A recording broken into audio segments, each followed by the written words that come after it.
All right, everybody, welcome back to Sound of the Loons, presented by Allina Health Orthopedics. And this time I get to be joined by a very special Minnesota United player. We'll call you a center back, but I kind of want to call you just like an all-around defensive guru. I don't want to just pigeonhole you into just the center back situation, but Doneil Henry gets to join me from Orlando, from Florida, where it's sunny, maybe a little bit warmer than here, as everyone can see. I still have my winter hat on. I didn't even want to take it off when I got inside today. But Doneil, thanks for joining me. How are you doing? Yeah, I'm doing well. I guess we got different type of hats on. I'm blocking the sun, and you're kind of keep your head and your ears warm. So, no, I'm doing well. Preseason so far in Orlando has been really good, really tough. But no, so far I'm enjoying my time so far with the Loons, and looking forward to keep going. Yeah, I mean, you say it's really tough, but you've been through your fair share of preseasons before, and not just preseasons for MLS, but also we can talk a little bit about your status and your career with, of course, the national team, with the Canadian national team. You're Canadian, you're from Canada, and you have been a part of the national team for quite some time. And I do want to hit on that before we dive into the Minnesota United stuff, before the MLS stuff. What can you say? What has it been like to be part of the Canadian national team since your youth, but then also the development, the progress that you've seen, finishing at the top of the table in CONCACAF, qualifying for the World Cup, and whether you were part of every roster or not, you were part of the foundation that has built this Canadian national team. How much pride do you have in that? Yeah, so much pride. I've been with the national team for the better of a decade. Getting my first cap against Trinidad, and then obviously being a part of the game that qualified us in Toronto against Jamaica, to send us to give us birth into the World Cup. Being part of all of the squads, and then having us a difficult time just trying to stay fit and healthy, and then struggling with fitness.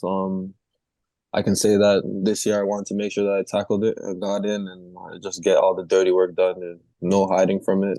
Just trying to get fit, trying to get healthy, but the growth of the national team has been immense since John Herdman took over, and really getting down to the nitty gritty of why this team hasn't been successful.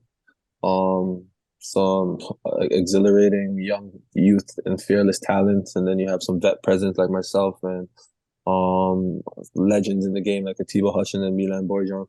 And then, we find a good balance of why hard work and then talent and then brotherhood. And we find ourselves in a position of the best team in CONCACAF, and then go to Canada's getting World Cup berth before 2026, when it's going to be given to us, and making sure that we really earned it this time around. So no, just always proving people wrong and just staying collective as a unit, and getting the job done.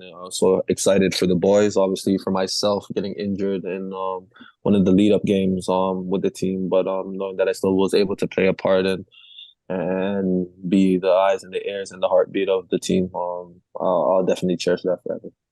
Well, we can talk about how important that is, whether you're in the squad, whether you're in the 18, whether you're in the 11, whatever it might be, the importance of sort of still having that leadership and that voice and just kind of leading the line on this is the right way to do things. How much have you taken that on yourself, specifically with the national team, before we get into MLS? Yeah, it was hard because just like any other player, it's always been a dream. And just to see it just crumble just days before the tournament starts, it was a lot to emotionally to deal with. But I had to get over myself quite quickly, because I knew that going home would have made me feel better. And when I know that my teammates and my coaching staff, wanted me there to play that role, to keep balance within the team, and making sure that we could keep emotionally in check and still be able to put up performances. I wanted to make sure I wasn't letting anybody down. And I felt like that was the best situation for myself, to be able to continue to just breathe life into my teammates, and also enjoy it while being there. You're 29 now. I believe you'll turn 30. Is it in April? How much Yes. are you eyeing this next World Cup in 2026? Yeah, I have everything to play for now that we've all had a taste of it. We want more. We know what it's like. We know what kind of beasts are at the tournament now, and we also know that now that we can compete. So knowing that we have another 3.5 years to prepare, to also play some more of the competition in the world.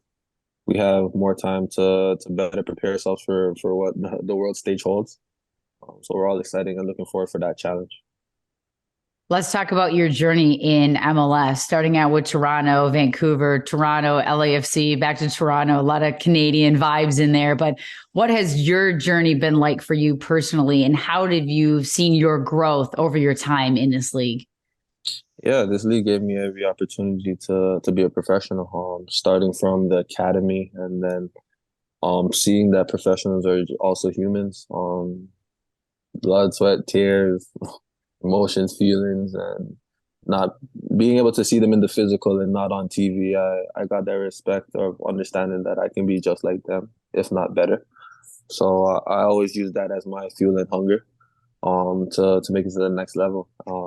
This league has just keep growing every year. It's getting faster, stronger, and then the young talent that they bring in from places in the world that you would never find players, and those players are getting sold for transfer fees. You see it every day.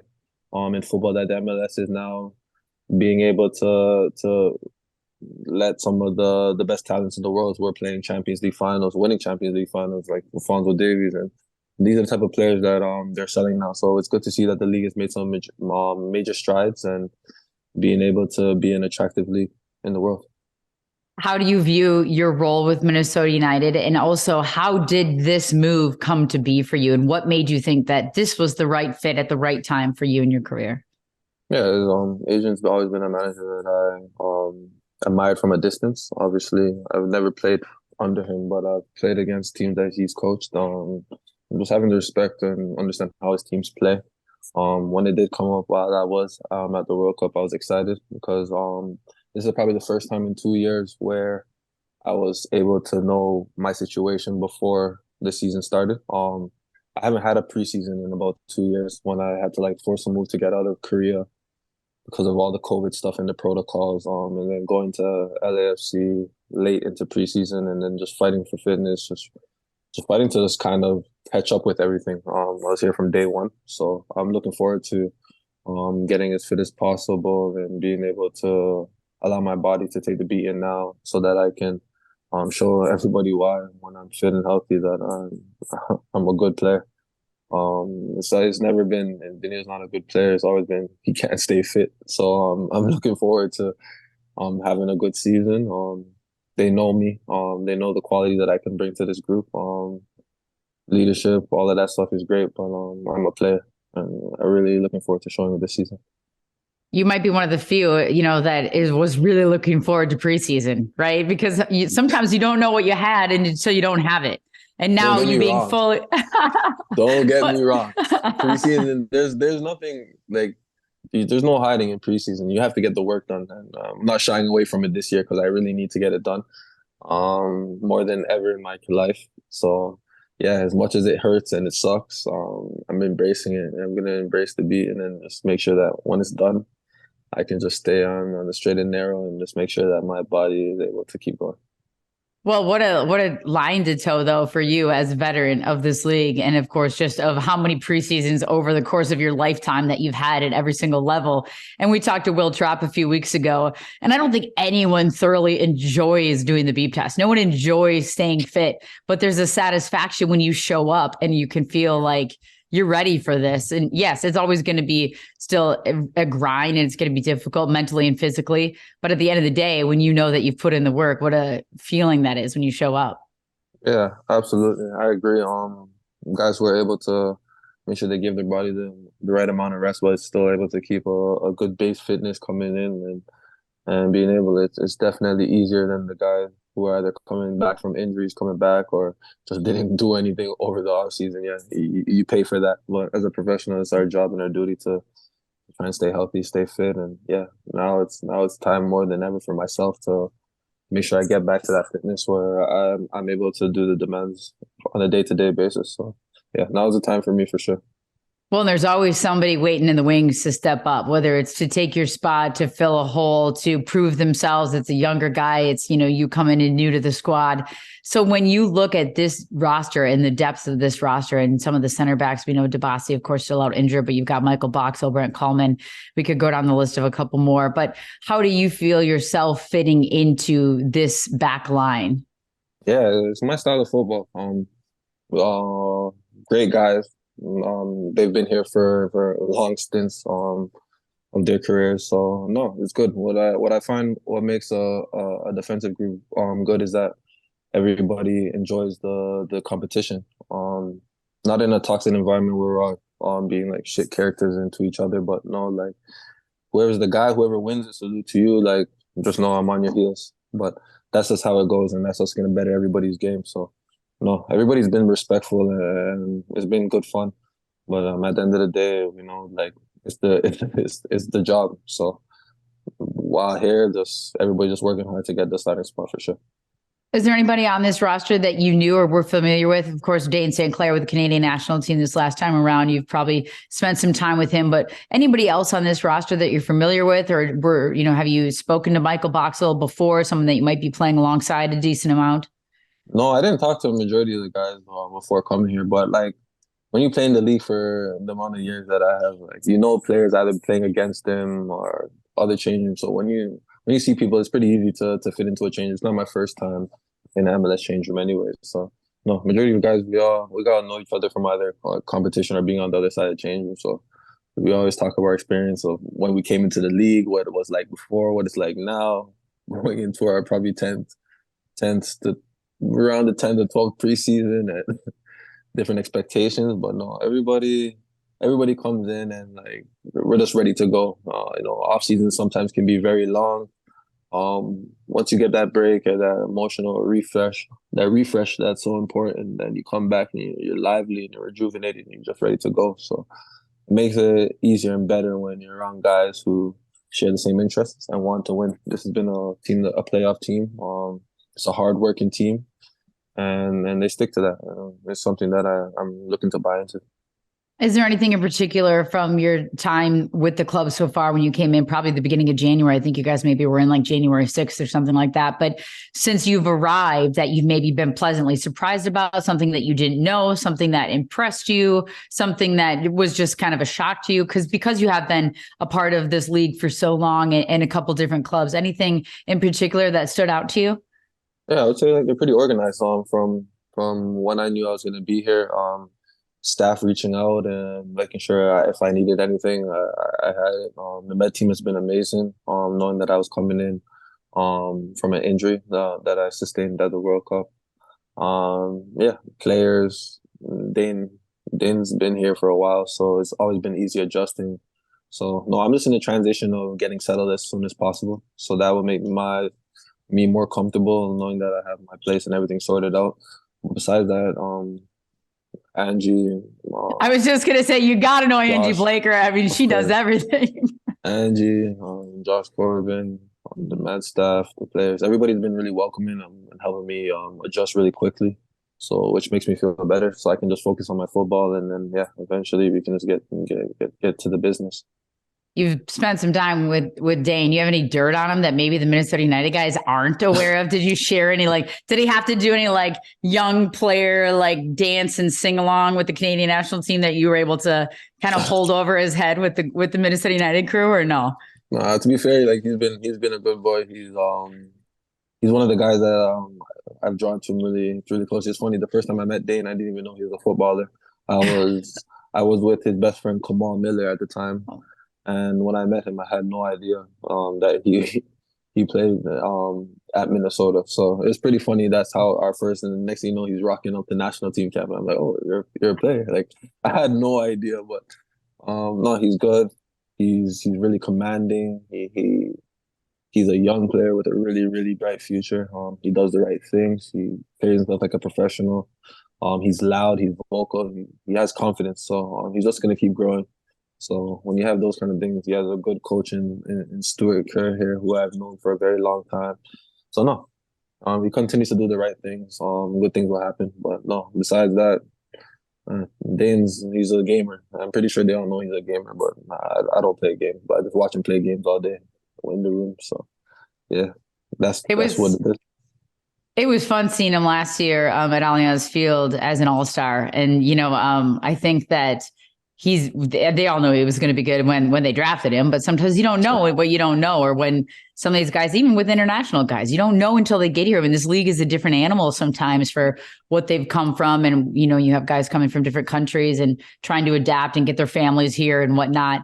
But Absolutely. when you look at this particular roster and you played against some of them, clearly played some with some of them, maybe at different clubs or with the national team, was there anybody that kind of blew you out of the water when then you've gotten to play with them rather than against them? You always hear about those guys, you hate to play against them, but you love to have them on your team, or somebody's skill set, that you've gotten to watch from afar and now you can kind of see what they can do. Yeah, this players has been a team that um as a collective they're a lot harder to break down. So it's not an easy team to break down. They're really very tight knit in their principles of how they defend and how they attack. I haven't seen all the players, but a player who is really impressed me in preseason is a young player Cameron Dunbar, who's obviously spent a lot of time in LA. He's been really lively. I'm looking forward to seeing him get his opportunity in the MLS. Bongi's been top to me. Really lively winger, striker. But yeah. Besides that, everybody's been really good and everybody's been fit. So still looking forward for a few more players to join the group, and then we go from there. And last but not least, what would you consider a successful season for you when you look at how your career has gone, when you look at your personal goals? What kind of boxes do you want to check off this season? Playing in playoffs, get those done, and I'm happy. So, and once you get to the playoffs, anything can happen. But I need to get back to playing and keeping in the lineup and staying injury free. But once I get a run of games and I stay healthy and I find my stride, like yeah, um, I'm gonna be a force to reckon with. And I lied. One more question. If you had one thing that maybe Minnesota United fans don't know about you, any fun fact, any particular hobby, something that's a little unusual, something that just people don't know as they're getting to learn their loons here, and you're a newcomer. Yeah, I love a coffee shop and I like walking my dog. So they might catch me outside doing that majority of the time when I'm not playing. That's exactly what I'll be doing. What kind of dog? I have a French bulldog. Oh, nice. Well, everyone here, plenty of coffee shops in Minneapolis and in the surrounding suburbs, and plenty of dogs in this area. So that'll be once the 20 below goes away. Maybe not right now, but once it's not 20 below outside, I'm sure we'll catch you walking your dog and head into a coffee shop. So, well, thank you so much, Doneil. I appreciate you taking the time. I know it's a grind. I know you guys are in two-a-days and games and practices and training sessions and gym sessions and everything else. So I appreciate you taking the time today to join me. Anytime. Can't wait to formally meet you. But thanks again. Thank you. Appreciate it. Bye, Kyndra. Bye. See you later. All right, everybody, stay tuned. Next, coming up on Sound of the Loons podcast, presented by Allina Health Orthopedics, we have a special treat. CEO Shari Ballard. Not only is she going to give us an update on all the happenings with Minnesota United from a business side, and I'm sure she's looking forward to getting back to Allianz Field, but also to celebrate Women and Girls in Sports Day. It is coming up here just around the corner, so stay tuned.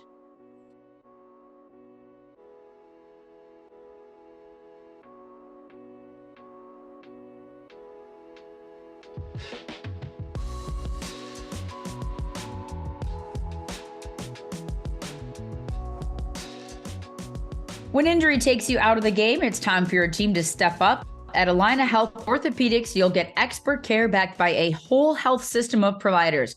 With records, test results, and care team, you are always close to the care you need. Schedule now at allinahealth.org/ortho.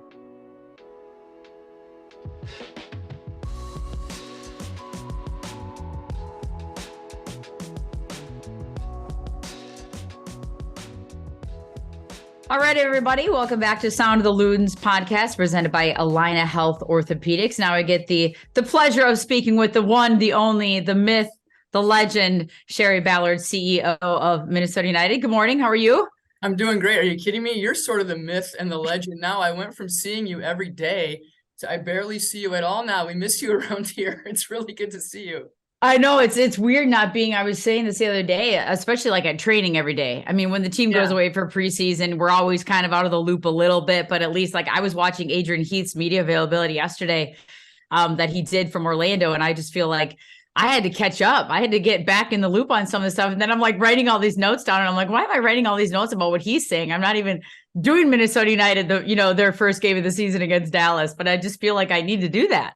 You are hopefully doing our home opener though, aren't you? Yeah, that's the plan. That's the agenda, but we'll see. That should be epic. Hopefully not a blizzard, although what does it feel like today? -25 outside? That is correct. I was talking to Adrian yesterday and he was commenting on the weather in Florida. And then as soon as he said it, he kind of started laughing. He said, I'm saying that to somebody who's sitting in like -25 right now, aren't you? I said, yeah, something like that, I think. Yeah. And when I was talking to Doneil Henry yesterday, we were talking about the weather, and he's Canadian, but he said even people were telling him before he came to Minnesota and signed with the team that like, oh, Minnesota's a different kind of cold. And he was like, what do you mean we're Canadian? And I was like, no, it could still be. You've got like the Alberta Clipper up there. You guys named that, but we've got the polar vortex. So we're even, but the sun is shining today. So we'll take it. Correct. We had to actually shut our blinds, which I'll take that too. Yes.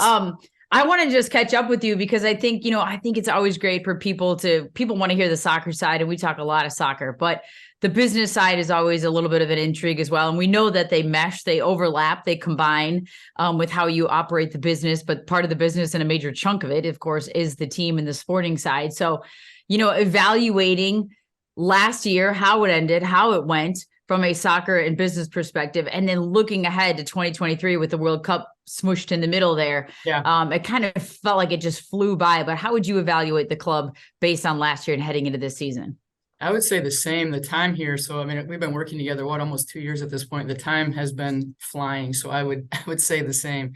I think in terms of just overall state of the club, if I could say it that way, I mean, you're right. I would start with competitively, how we see things, because it is what we do. And it's at the core of what we do. We play soccer and we play it at a very high level, and we have big aspirations there.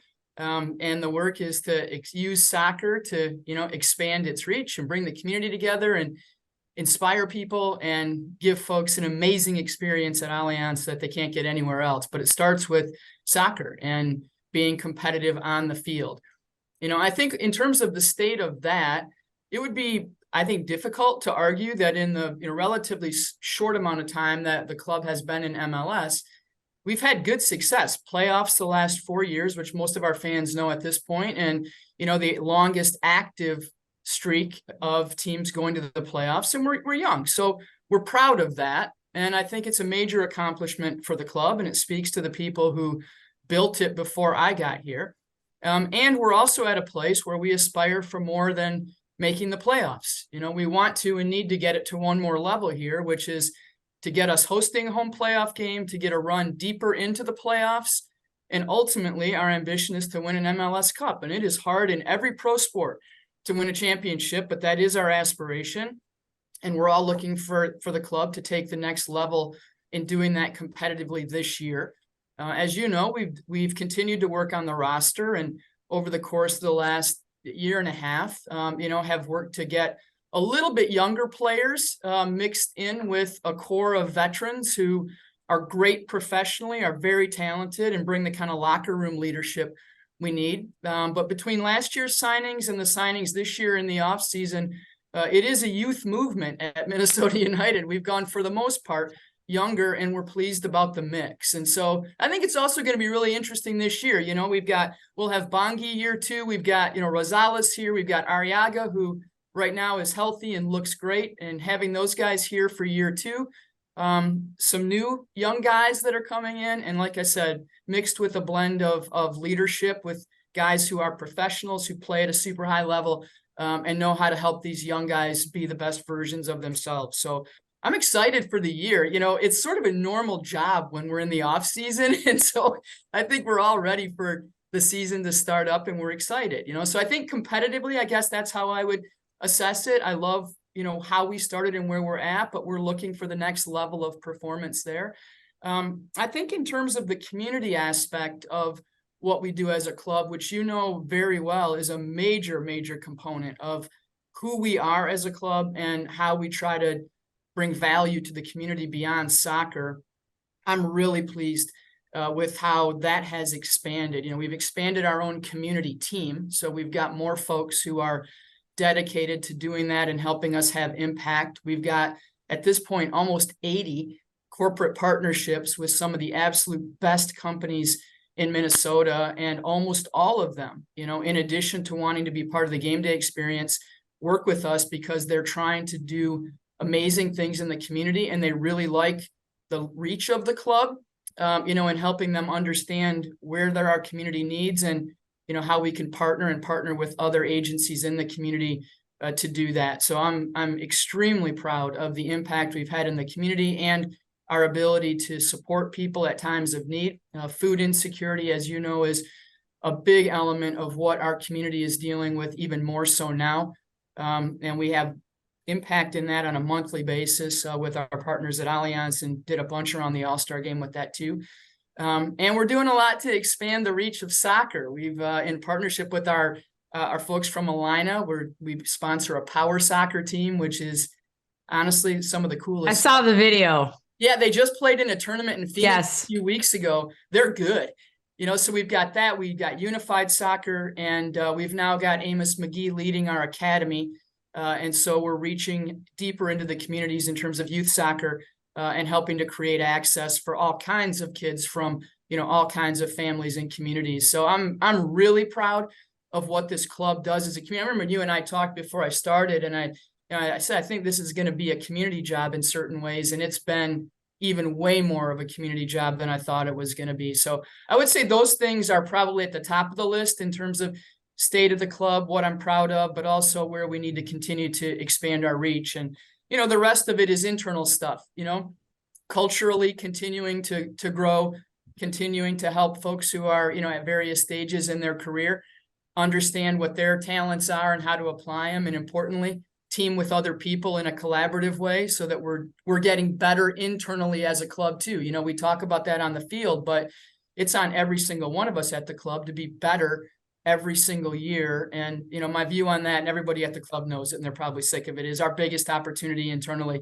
is to get a much more collaborative culture, get people really seeing that there are people who know how to do things they don't, and putting those pieces together, much like Adrian is tasked with doing on the field with the guys, is a really important element of how I think the club gets to the next level. I love the progress, but we still have a lot of work to do there too. So the other stuff is more internal. I don't know how much our fans are interested in it, but we're doing a lot of that inside the club too, to be a better performing club. Well, I will say this, you can tell we've done a few of these because I was literally going to go into the community piece next, and you just went right there. So that was an easy transition, but I do know that was important to you when you were thinking about taking this job, and this opportunity is presented to you as being more connected to the community that you were already living in and a part of.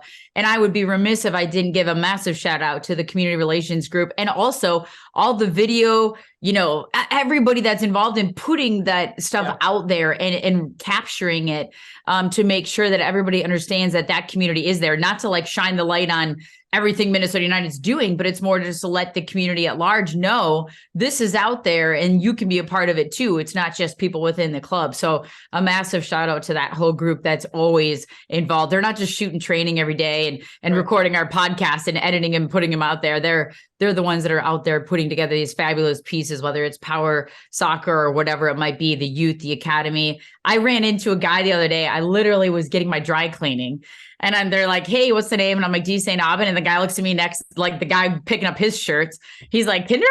He's like, "I'm going to meet with Amos on Thursday." He's like, "I've been a ref around here for 30 years. I go, "Oh man, we appreciate you guys." And he goes, "Do you though?" Yes. And I was like, yes. I was like, I know you guys have a really hard job, but we do appreciate you. He goes, "Oh, I reffed Amos." He's like, "I probably reffed you. You know, I ref." He's like, "I'm dating myself here. I ref Tony." He's like, "Tony Sana showed me how slow I am because his legs are so long. He was just flying around the field." So, I mean, it's soccer in this community. We talk about the history and the culture of soccer in the state of Minnesota. I mean, it's so far reaching and it's so fun to see. And we'll be back at Allianz soon with Minnesota United playing, and hopefully not, 6 feet of snow out there. But either way, people will have a blast and enjoy it thoroughly. So what is the club's business side? We talk about the soccer side of reaching the playoffs, getting to the next round. MLS Cup, of course, is the ultimate goal. From a business side and from your chair and where you're sitting, what is the business version of reaching the playoffs, getting to the next round? Like when you're kind of, checking off your list of things to do. Yeah. Well, the first thing I would say is the club, including the business side, is to deliver on our mission, which, as you well know, is to promote soccer. And in the promotion of soccer, use it to inspire and engage the community and have us do things together that bring the community together. So the why of the club is 100% about using the reach of soccer to bring people together and to inspire and support the community. And there are certainly other aspects of it that have to do with, growing the financial performance of our club. We are a business. And so, continuing to grow our sponsorship and making sure that our revenue and our game day experience is all healthy and growing in the way it needs to is a really important aspect of what we do. But the economics of any business, including the club, are not the why. You don't do it to make money. I mean, you try to make money so you can continue to do your mission, but it's about the mission and the purpose of the club. There's no question about that. And that is one thing that you all had built so strongly when I got here. There is a real deep attraction across the club. There's lots of different cool people that work here, and they're motivated by different things, but the commonality is the core mission of the club: soccer, promoting soccer, and using the platform of soccer to have a positive impact in the community in really meaningful ways. And the point you made earlier about just how far that goes, we've got an amazing community relations team in Corey and Melinda and Chris, and they're smart beyond their years. They work really hard. They're well networked, but that every aspect of our club is involved in that. I mean, you mentioned all of our content folks are involved in that. They probably spend as much time in the community helping to tell the stories of the community as they do telling the story of soccer. And it's true for our sales teams. It's true for our ops teams.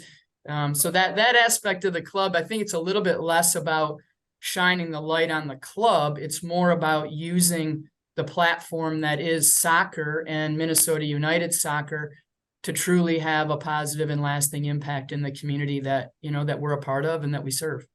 And I know you told me when we very first met that, every time you had come back from a meeting that was about Minnesota United and talked to your family and your friends and to Marianne about it, there was an energy about it. Does this still fill your cup for you? I mean, is this still filling it to the top and the learning? Because I know you like to learn too. You like challenges. So what has it been for you personally? Yeah, it is definitely. I love the people. That's what I was saying. Like, I'm not joking. Like I was in Blaine a few weeks ago before the guys left for training, and I was watching the new guys train, and it's like you weren't there. It was just weird, So the aspect of it that is, it's always about the people, and I love the people of the club. I love our fan base. They're accessible. They reach out to me. I have lunch with them. I mean, there's an element of just how accessible all of this is that is very, very cool. So yeah, that part's still great. I love it. I'm still learning a lot about the sport, which is also great. And I love the competition of it a lot.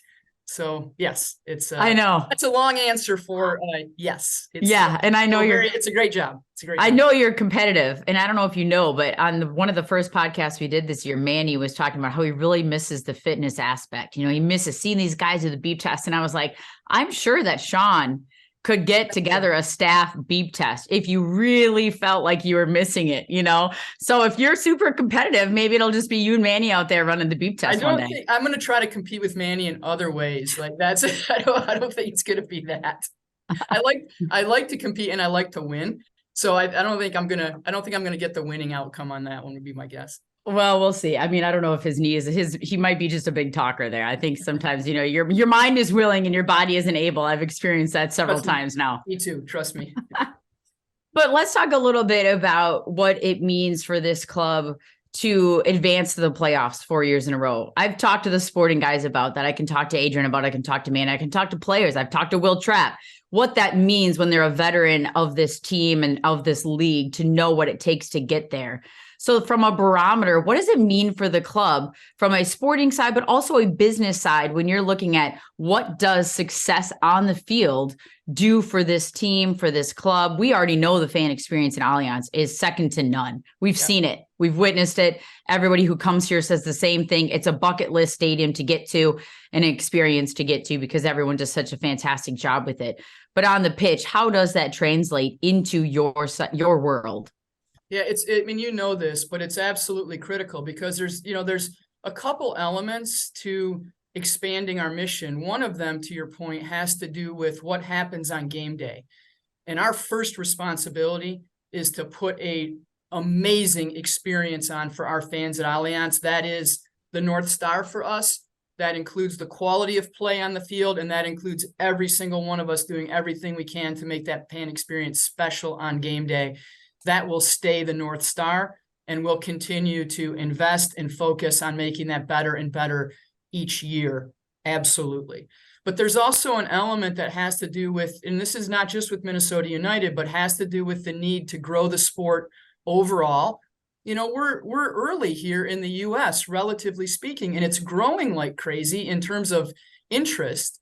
But it's still, well behind what we see with the NFL or the NBA or Major League Baseball or even hockey here in Minnesota and beyond. And so there's also a charge for all of us in the sport to help grow it beyond its current state. And to do that, to your point, the most important thing first is that across MLS, we've got quality on the field. And so that matters a lot. And then you have to have the ability to tell the stories in a way that create interest for people. And I am very much in the camp of, interest is usually two things, it's scores and it's stories. And so both of those really matter. And I think, the Apple deal that the league has just signed, I think one of the benefits of that Apple deal is to, remove any restrictions our fans have anywhere across the US, anywhere across our community in terms of at least being able to get access to the content and the games. And I think longer term, global access to all of the MLS games and access across the US to MLS games is going to be a really important part of growing the sport. There's also going to be a lot of, and our content folks who are fabulously talented are doing a lot of work right now also to, as part of that Apple arrangement, each of the clubs will have what's called kind of a club room. And that part is, I think, a really nice platform for each of us as clubs to be able to tell the stories that are in and around our club and the sport, whether that's, players, the history of the club, games, the community aspects. So I think those components of being able to extend the reach of soccer and Minnesota United soccer are a really critical part to the longevity of the sport in the US and for sure to the longevity of the sport here in Minnesota. And it all starts with having a really great, entertaining, but very high quality team, that's capable of winning the cup and that's fun to watch. And everything, emanates from that. But it won't be enough, I guess, is my point. We're going to have to grow the sport beyond the 20 games a year with the friendlies that we're hosting at Allianz and get more fan engagement. I still do get some of that. People either tend to be, oh my God, Minnesota United, like they know us, they know the sport, or it's like, is that the women's team, or is that, it's so bifurcated, I think, in terms of people's kind of understanding and involvement in it. And so there's a lot of opportunity there. I agree with you, because even not just in this market, I mean, that's true across the country still, or I should say North America with the Canadian teams as well. You could be in the most soccer dominant market, which when we would travel and I'd take an Uber somewhere if I wasn't flying with the team and I flew separately. And, the driver was always like a huge soccer fan, but you'd say, what are you in town for? Oh, I'm here for Seattle Sounders, Minnesota United. Be like, oh, I've never been to a game. Well, who's your team? Real Madrid, whatever it was. Like, right. So it is crazy because that, and slowly but surely, I think that is meshing and melding across the United States, across North America, and even things like we have Leagues Cup coming up right this summer. That will help as well with the League MX. And then of course you have the World Cup that we just came off of, and the Women's World Cup this summer. So there's always all these things that continue to grow the sport, and that success of the sport as a whole just translate into everything that you want to do on the business side of things. Yeah, you're 100% right. I think the point you made a little bit earlier too about the depth of the soccer community and the history here in Minnesota, which that's part of, what I learned when I got to the club. The history of it is just amazing stories, which we've got, I think, a responsibility as a club to do a better job of helping to tell the stories of soccer in Minnesota and the history of soccer in Minnesota. We also have fans who, they're as hardcore about U.S. soccer and MLS soccer and Minnesota United soccer, as anybody might be about Premier League right here in our community, which is also a fun part of the job. It's like, because I'm a fan too. And so I understand where it comes from in terms of the love and the hate relationship with the club. And, lots of commentary on, if I were in your job, this is what I would be doing. But I'll tell you the one thing we don't lack, which I appreciate so much. Our fans are not apathetic. They care. They have points of view. They're not shy about saying it. And to me, that's one of the reasons I absolutely love sports. Yeah, I've been talking to LA Galaxy right now, right? I mean, they've got their supporters group is voicing their opinions, and they feel like they have a say in some of this because they are the consumer, and you've dealt in consumer coming from Best Buy. You understand what that's like, and at the end of the day, this is a consumer product too. 100%. And like I said, I'm a fan too. So I'm just as capable of sitting in the stands at a Michigan football game and giving my expert opinion on exactly what should be happening there. Whether I'm right or not, who knows? But that's sports, and you want that. So we are very, very blessed in this community to have a lot of people who know the history of it, who are deeply engaged in it, who are smart about it, and care about the club. Well, and we talk a little bit about accessibility as far as just being able to access the games. You mentioned the Apple deal, and you mentioned what that's going to do internationally, whatever, globally, however you want to say it. But let's transition sort of into a different sort of accessibility. We wanted to talk to you also about National Women and Girls in Sports Day, which is coming up here. And I know we'd had the Title IX conversation. We can have it every year, but it was the 50th anniversary last year. Yeah. And just talking about sort of the growth and the accessibility, you've talked about your own experience growing up in Michigan. What was accessible to you as an athlete, as a young lady? And then now you transition into your role now. And there's been more executives in this league that are now women that we're seeing come about. DC United, of course, and then Portland Thorns Timbers just announcing as well. So when you think about where it was when you started, just as a whole, girls, women in sports, what that afforded you, what it taught you, and then transitioning to now where you're at, how would you say that's gone, and what has it done for you personally? Yeah, I mean, I think I was fortunate in growing up that I had access to sports. It was a little bit more limited in terms of, what sports I had access to, kind of, traditional, softball, basketball, track. Mm-hmm. Soccer was not an option. And I was just talking to one of our newer team members on the ticket sales side of things. I do one-on-ones with all of our team members here. And I was chatting with her on Friday, and she grew up playing women's rugby. And I was like, what? Don't mess with her. Yeah, I was like, really? So she, and I've got her by a lot of years. She's much younger than I am, but so it was sports where I had access to them for sure. It was a little bit more limited in terms of the range of things I could play. But I wouldn't trade it for anything. I enjoyed sports a lot. So I played because it was fun. I played because I loved the games. I loved the camaraderie. I liked competing. I liked winning. But as I got older and, now I'm kind of at a point in my life where you think about those things a little bit differently in terms of what shapes you as a leader and, how you approach things. And the things I learned playing, for me, it was mostly team sports, but the things I learned playing team sports are, I think, pretty central to who I am as a person, how I see life, and, when I'm the best version of myself, how I try to go about engaging in it. I think sports, force you to sort of be clear on what your own talents are, team sports really force you to get clear on what other people's talents are and appreciate where people have skill in something that you don't. To put those things together truly in a collaborative way where what you're trying to accomplish is something greater than some individual statistic. It's about a team and what a team can do together. And I've just found so much meaning in my life in those kinds of settings. And that has translated to, my work life, my whole life. It was true at Best Buy. It's definitely been true here where, it's people think it's cliche, but it's really true. Life is a team sport. And so the things I learned from being able to play and be involved in sports, I've carried with me my whole life. And I think they've made me, hopefully, a more well-rounded person, somebody who is better able to appreciate the gifts of others, somebody who, finds meaning in the dailiness of things, and what you do with each other.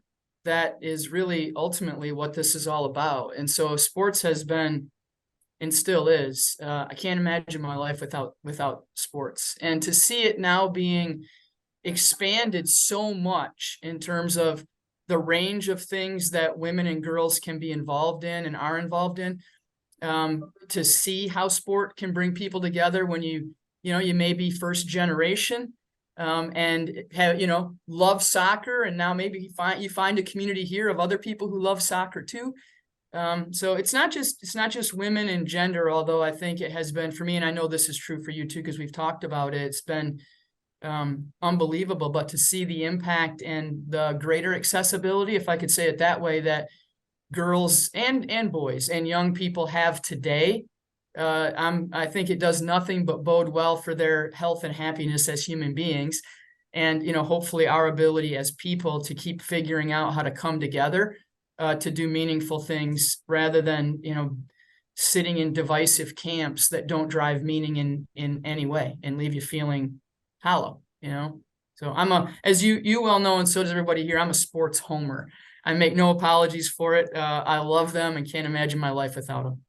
Well, and I think so much of it too is sometimes what you grew up with, the environment you grew up in. I know with, I have an older brother and my dad was all sports. So it was never even a thought like that I was going to join in when they were playing lightning in the driveway, that I was going to go play hot box, with my brother and his friends, even though he wasn't very nice to me, that I would go golfing, with my grandpa and my dad. And so I think sometimes it just depends. But at the end of the day, I think too, why Congress created this initiative for the first week of February every year in the National Girls and Women's in Sports Day is not just about the ability to get on the pitch or get on the field or on the court.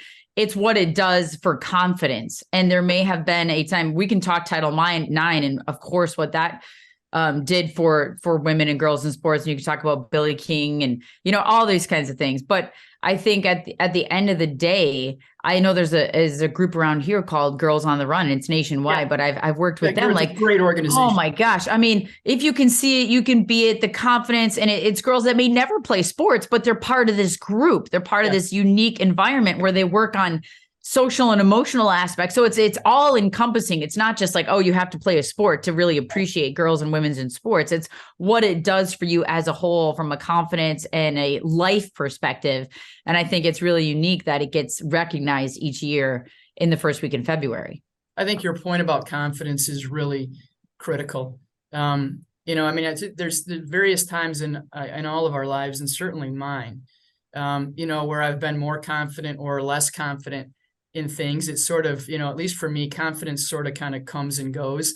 I think the thing that doesn't come and go is courage, and the courage to be able to kind of step forward and be involved in something that you're interested in, to know that you belong in it, to know that you add something unique to it because you're a part of it. And you're right, it doesn't just have to be sports, but a lot of times what, at least in my life, has sort of gotten me over the line on some of that is being able to look and in some way see somebody that I can see myself in.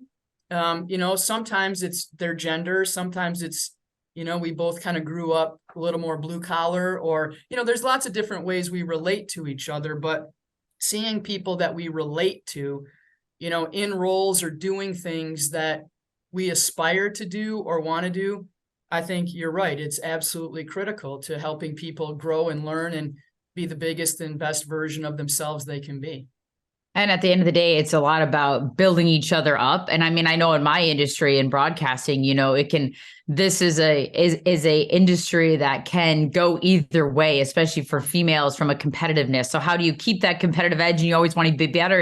And you see someone else and you're like, I can do that, but also building each other up along the way, not tearing each other down. And I think that's, especially, geez Louise, in this day and age with all the social media and everything else, the confidence and the building each other up is important across every gender and every aspect of life.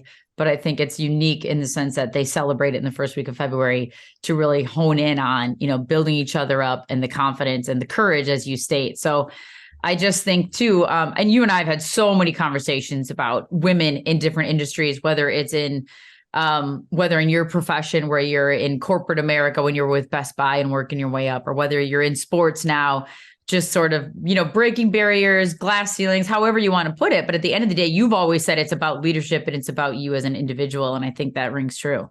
Yeah, I 100% agree. But the elements that you're talking about in terms of how we all see, it's not just our jobs, it's how we all see life. And, do you see it as a place where for you to win, somebody has to lose? Or do you see it, which, is sort of probably easy to do when you love to compete and you're in sports, or do you see it as a place where there's more than enough for all of us? And and it's really about understanding what my gifts are, appreciating what your gifts are, and then trying to create something meaningful together. And I'm old enough at this point that it's for me 100% the latter. And it's more fun that way too. It's interesting to go through life looking for things in other people that, are unique about them, and that are their own gifts, and then figuring out, how you put yours with theirs and let theirs impact you in ways that create meaning that you might otherwise not have. It's life becomes much more interesting, I think, when that's what you're trying to do. Yeah. And I just, again, a shout out to all those that came before us, especially with sports when we talk about Title IX and the 50th anniversary, but a shout out to all those because it's hard to really relate because we didn't have to experience it because of what others went through. But at the same time, I just think carrying on sort of that legacy and that way of being is important for everybody that comes after us, whatever. I mean, you've probably done talks to young ladies too about your path. I've done talks to, to young ladies about my path. Doesn't mean that there can't be men and boys in those same conversations, but it is unique to sort of just kind of carry on and continue to build confidence. So leave with this, your message to the fans, anybody that's going to listen to this Sound of the Loons podcast from a fan perspective, a business perspective, a sporting perspective, a Shari Ballard perspective, what would you want to leave folks with? I hope they know this. That's the easiest question you've asked me all day. They matter. They make a difference. When you're in Allianz on game day, that energy that you put out that inspires the players, hopefully they inspire you back. That is a flywheel. So the idea that, whether the fans come or not doesn't really make the fans make a difference. We love you guys. We appreciate you so much. The support has been unbelievably terrific. And the environment you create inside Allianz, one that is reflective of what we're talking about, that's accessible, that's open, that makes room for people from all different aspects of the communities, that makes room for people who have loved soccer since the moment they could breathe, to people who are brand new to soccer. That kind of environment that our fans create, second to none. We appreciate you guys so much, and we love you. Can't wait to see you at Allianz in just a few short weeks.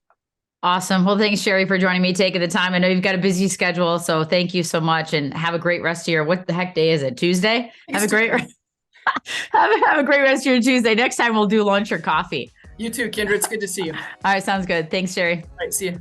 Bye. Thanks, everybody, for joining us for another Sound of the Loons episode right here, brought to you by Allina Health Orthopedics. Until next time, we'll chat again.